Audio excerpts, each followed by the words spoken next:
Leviticus 11. And the Lord spoke to Moses and Aaron, saying to them, Speak to the people of Israel, saying, These are the living things that you may eat among all the animals that are on the earth. Whatever parts the hoof, and is cloven-footed, and chews the cud among the animals, you may eat. Nevertheless, among those that chew the cud or part the hoof, you shall not eat these. The camel, because it chews the cud but does not part the hoof, is unclean to you. And the rock badger, because it chews the cud but does not part the hoof, is unclean to you. And the hare, because it chews the cud but does not part the hoof, is unclean to you. And the pig, because it parts the hoof and is cloven-footed but does not chew the cud, is unclean to you. You shall not eat any of their flesh, and you shall not touch their carcasses. They are unclean to you. These you may eat, of all that are in the waters, everything in the waters that has fins and scales, whether in the seas or in the rivers, you may eat. But anything in the seas or the rivers that has not fins and scales, of the swarming creatures in the waters and of the living creatures that are in the waters, is detestable to you. You shall regard them as detestable. You shall not eat any of their flesh, and you shall detest their carcasses. Everything in the waters that has not fins and scales is detestable to you. And these you shall detest among the birds. They shall not be eaten. They are detestable. The eagle, the bearded vulture, the black vulture, the kite, the falcon of any kind, every raven of any kind, the ostrich, the nighthawk, the seagull, the hawk of any kind, the little owl, the cormorant, the short-eared owl, the barn owl, the tawny owl, the carrion vulture, the stork, the heron of any kind, the hoopoe, and the bat. All winged insects that go on all fours are detestable to you. Yet among the winged insects that go on all fours, you may eat those that have jointed legs above their feet, with which to hop on the ground. Of them you may eat the locust of any kind, the bald locust of any kind, the cricket of any kind, and the grasshopper of any kind. But all other winged insects that have 4 feet are detestable to you. And by these you shall become unclean. Whoever touches their carcass shall be unclean until the evening. And whoever carries any part of their carcass shall wash his clothes and be unclean until the evening. Every animal that parts the hoof but is not cloven-footed or does not chew the cud is unclean to you. Everyone who touches them shall be unclean. And all that walk on their paws among the animals that go on all fours are unclean to you. Whoever touches their carcass shall be unclean until the evening. And he who carries their carcass shall wash his clothes and be unclean until the evening. They are unclean to you. And these are unclean to you among the swarming things that swarm on the ground, the mole rat, the mouse, the great lizard of any kind, the gecko, the monitor lizard, the sand lizard, and the chameleon. These are unclean to you among all that swarm. Whoever touches them when they are dead shall be unclean until the evening. And anything on which any of them falls when they are dead shall be unclean. Whether it is an article of wood, or a garment, or a skin, or a sack, any article that is used for any purpose, it must be put into water, and it shall be unclean until the evening. Then it shall be clean. And if any of them falls into any earthenware vessel, all that is in it shall be unclean, and you shall break it. Any food in it that could be eaten, on which water comes, shall be unclean. And all drink that could be drunk from every such vessel shall be unclean. And everything on which any part of their carcass falls shall be unclean. Whether oven or stove, it shall be broken in pieces. They are unclean and shall remain unclean for you. Nevertheless, a spring or a cistern holding water shall be clean, but whoever touches a carcass in them shall be unclean. And if any part of their carcass falls upon any seed grain that is to be sown, it is clean. But if water is put on the seed, and any part of their carcass falls on it, it is unclean to you. And if any animal which you may eat dies, Whoever touches its carcass shall be unclean until the evening, and whoever eats of its carcass shall wash his clothes and be unclean until the evening, and whoever carries the carcass shall wash his clothes and be unclean until the evening. Every swarming thing that swarms on the ground is detestable. It shall not be eaten. Whatever goes on its belly, and whatever goes on all fours, or whatever has many feet, any swarming thing that swarms on the ground you shall not eat, for they are detestable. You shall not make yourselves detestable with any swarming thing that swarms, and you shall not defile yourselves with them, and become unclean through them. For I am the Lord your God. Consecrate yourselves therefore and be holy, for I am holy. You shall not defile yourselves with any swarming thing that crawls on the ground. For I am the Lord who brought you up out of the land of Egypt to be your God. You shall therefore be holy, for I am holy. This is the law about beast and bird, and every living creature that moves through the waters, and every creature that swarms on the ground, to make a distinction between the unclean and the clean, and between the living creature that may be eaten and the living creature that may not be eaten.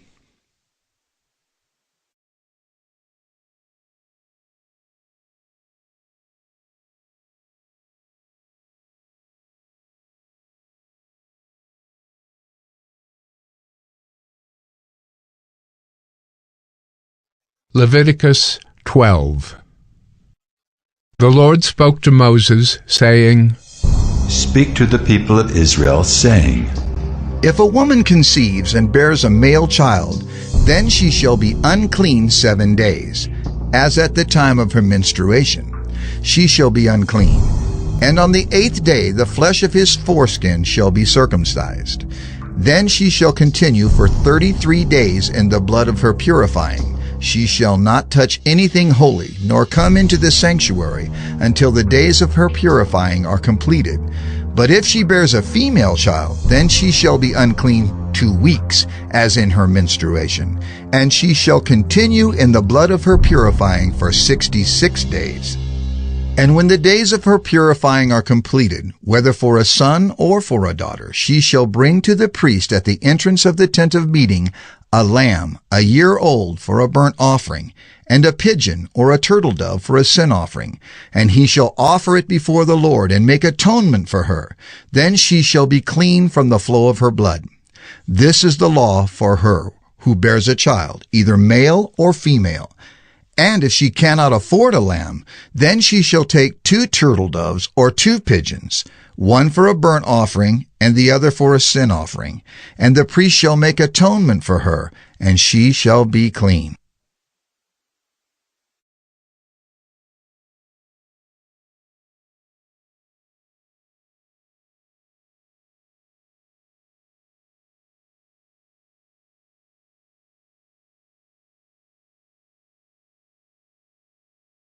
Leviticus 13. The Lord spoke to Moses and Aaron, saying, When a person has on the skin of his body a swelling or an eruption or a spot, and it turns into a case of leprous disease on the skin of his body, then he shall be brought to Aaron the priest or to one of his sons, the priests.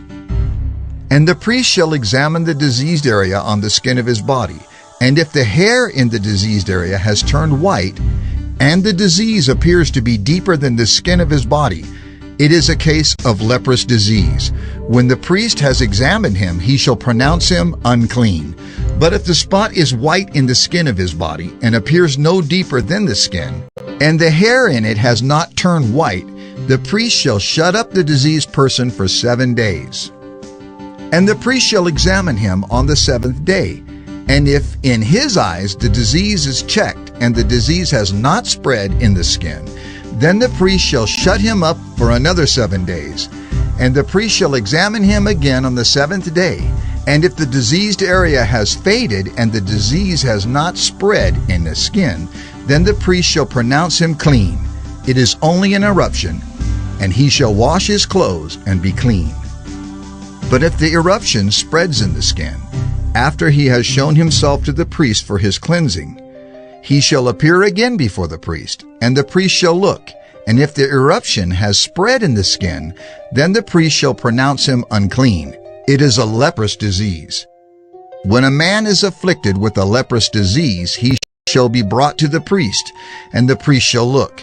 And if there is a white swelling in the skin that has turned the hair white, and there is raw flesh in the swelling, it is a chronic leprous disease in the skin of his body, and the priest shall pronounce him unclean.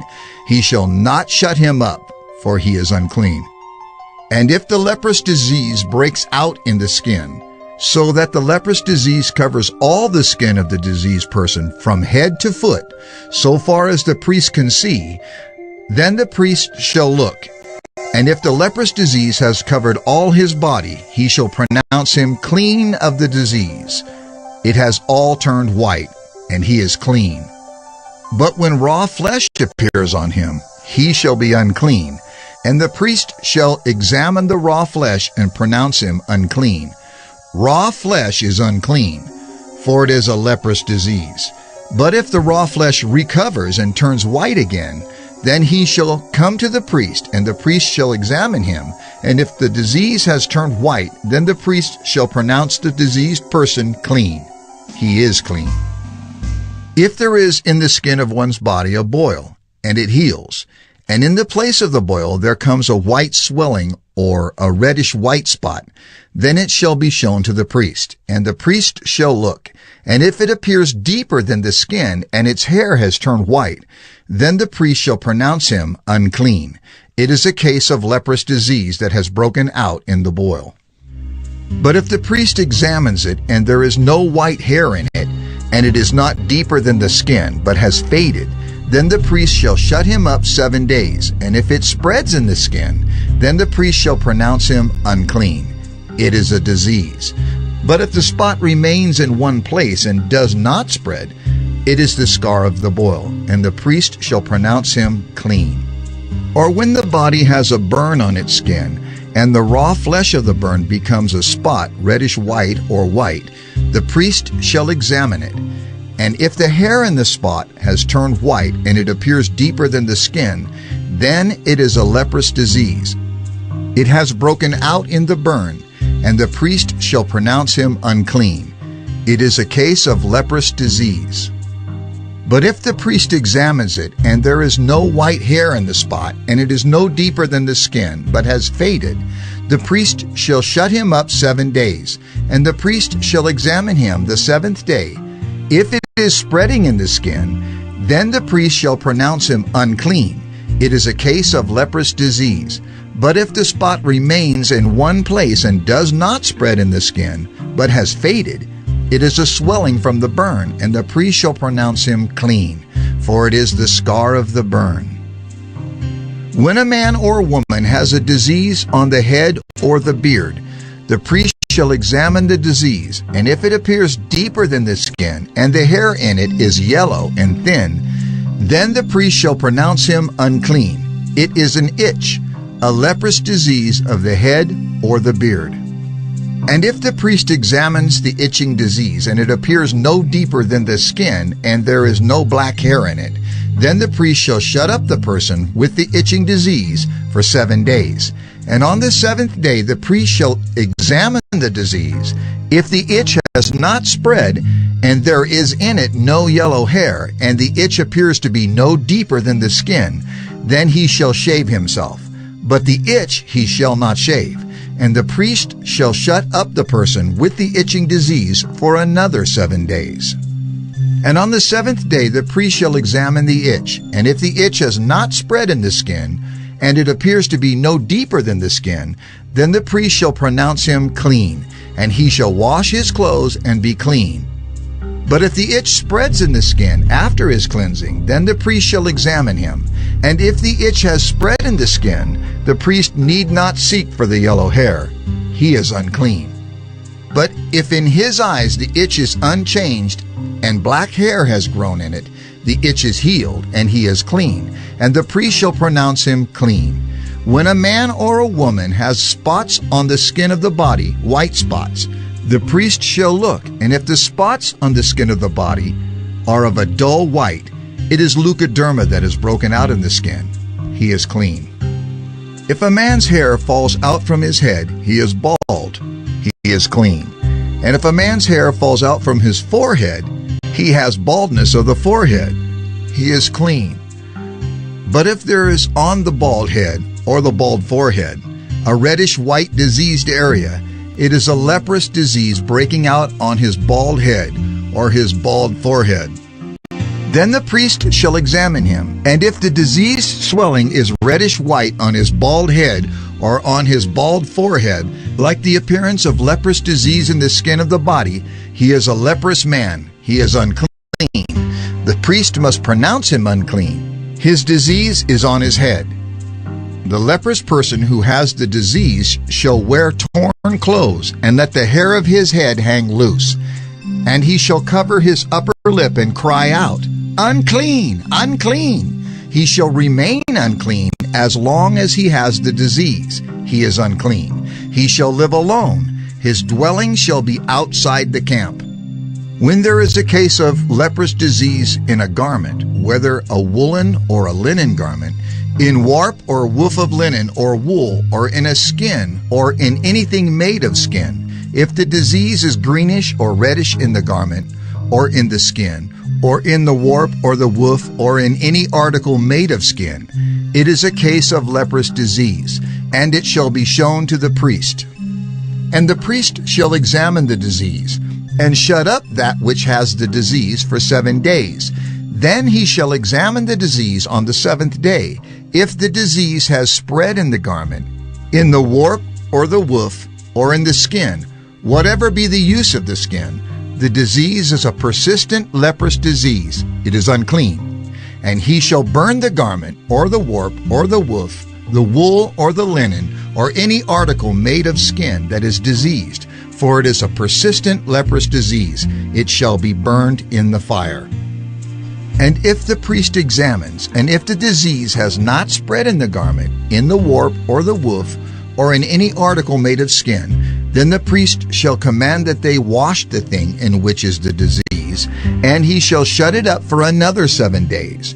And the priest shall examine the diseased thing after it has been washed, and if the appearance of the diseased area has not changed, though the disease has not spread, it is unclean. You shall burn it in the fire, whether the rot is on the back or on the front.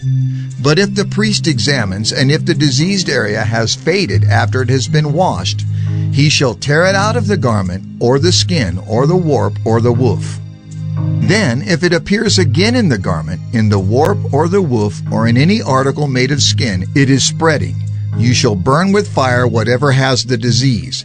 But the garment, or the warp, or the woof, or any article made of skin from which the disease departs, when you have washed it, shall then be washed a second time and be clean. This is the law for a case of leprous disease in a garment of wool or linen, either in the warp or the woof, or in any article made of skin, to determine whether it is clean or unclean.